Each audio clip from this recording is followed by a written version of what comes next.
గిరిజన సమస్యలపై సమీక్షించిన ST commission chairman Solla Bojjireddy గిరిజనులకు రాజ్యాంగ ఫలాలు అందించాల్సిన బాధ్యత అధికారులపై ఉందని స్పష్టం. ముఖ్యులకు అందాల్సిన రాజ్యాంగ ఫలాలు సక్రమంగా అందేలా చూడాల్సిన బాధ్యత జిల్లా యంత్రాంగంపై ఉందని రాష్ట్ర ST commission chairman Solla Bojjireddy స్పష్టం చేశారు. గురువారం జిల్లా కలెక్టర్ కార్యాలయంలో collector doctor N Prabhakar Reddy అధ్యక్షతన జరిగిన జిల్లా స్థాయి సమీక్షా సమావేశంలో ఆయన పాల్గొన్నారు.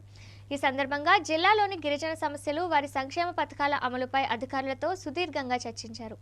గత 2 రోజులుగా జిల్లాలో పర్యటిస్తున్న చైర్మన్ గిరిజనుల నుంచి నేరుగా వినతులు స్వీకరించడం జరిగిందన్నారు. గిరిజనుల సమస్యలను పరిష్కరించేందుకే కమిషన్ ఉందని గుర్తు చేశారు. అందులో భాగంగా గిరిజనుల సమస్యలను ప్రభుత్వం దృష్టికి తీసుకువెళ్లి సాధ్యమైనంత వరకు పరిష్కారం అయ్యేలా చూస్తామని హామీ ఇచ్చారు. జిల్లా స్థాయిలో యంత్రాంగం ప్రత్యేక చొరవ తీసుకుని పరిష్కరించాలని సూచించారు. జిల్లా కలెక్టర్ వినూత్న ఆలోచనతో చేసిన ముస్తాబు కార్యక్రమం రాష్ట్ర స్థాయిలో అమలు కావడం గర్వకారణమన్నారు. ఆ కార్యక్రమాన్ని తాను కూడా స్వయంగా పరిశీలించడం జరిగిందని, అద్భుతమైన కార్యక్రమమని కొనియాడారు.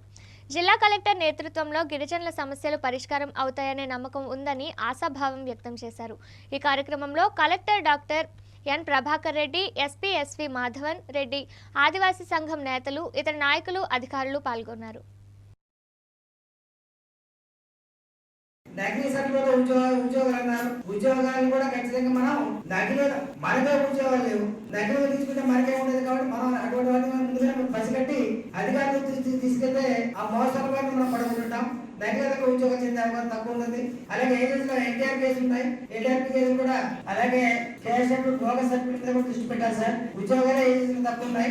యాక్సెప్ట్ చేసే విధంగా చర్య తీసుకోవాలని కోరుతున్నాను. పరిసరాల పరిస్థితులు ఉంచుకోవాలి. గ్రామం శుభ్రంగా ఉంటుంది, ఆరోగ్యం బాగుంటుంది. కడియాల్సి పెట్టి విన్నాం మనందరం. ప్రతి గ్రామం కూడా ఇంపార్టెంట్ అడిగాం. మేడం మాట్లాడితే అన్ని గ్రామాలకి రోడ్లు వాళ్ళ డిపార్ట్మెంట్ ఆ ఇబ్బందులు ఎక్కడ పోయింది. ఎక్కడైతే ఇబ్బంది పెడుతుంటే ప్రతి గ్రామానికి రోడ్లు ఉండాల్సి, అలాగే మంచినీళ్ళు ఉండాలి, రోడ్లు ఉండాలి. ఇంకా స్వచ్ఛమైన గాలి ఉంటుంది. కాబట్టి మన పరిసరాలు మనం శుభ్రం ఉంచుకోవాలి. గ్రామం కూడా పెట్టాము. ఇప్పుడు ఇంకో కార్యక్రమం పెట్టారు, గ్రామ ముస్తాబ్ గారు. అన్ని గ్రామాలు కూడా ముస్తాబ్ గ్రామాలుగా తయారవ్వాలి.